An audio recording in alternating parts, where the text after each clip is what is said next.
Then God says, I will be a father to you, and you shall be my sons and daughters, says the Lord Almighty.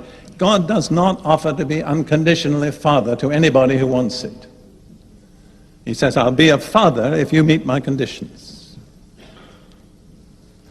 And then Paul adds, therefore, at the beginning of chapter 7, and you've probably heard me say, some of you, if you find a therefore in the Bible, you need to ask what it's there for. And this, therefore, is because of the previous two verses. Therefore, having these promises, beloved, let us cleanse ourselves. Some things God does for us, and some things we have to do for ourselves. Now, there are many aspects of holiness which only God can do. But here is something which it is our responsibility to do. Let us cleanse ourselves from all filthiness of the flesh and spirit. Filthiness of the flesh, I think most of us have a pretty clear idea of some of what's entailed by that. Sexual immorality, drunkenness, anger, swearing. But what about filthiness of the spirit? I'll tell you one thing that I think, that is, every form of contact with the occult is filthiness of the spirit.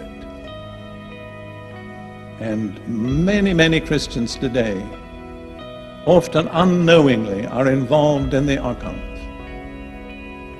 Many Christians read horoscopes. Is that right? Maybe not the ones here. But let me tell you that if you lived in in Israel, under the law of Moses, and you read horoscopes, you would have been put to death. That's God's estimate of it. I'm not going to go into a list of occult things, it's not my purpose. But I discovered in my own life that it took quite a lot of work on my part to eliminate the occult. For instance, at Cambridge, my main subject of study on which I wrote my fellowship dissertation was the philosophy of Plato. And many, many people admire Plato. You found many Christians. In fact, there's a form of Christianity called Neoplatonism. Ourselves from all filthiness of the flesh and spirit, perfecting holiness in the fear of God. So that's a responsibility placed on us.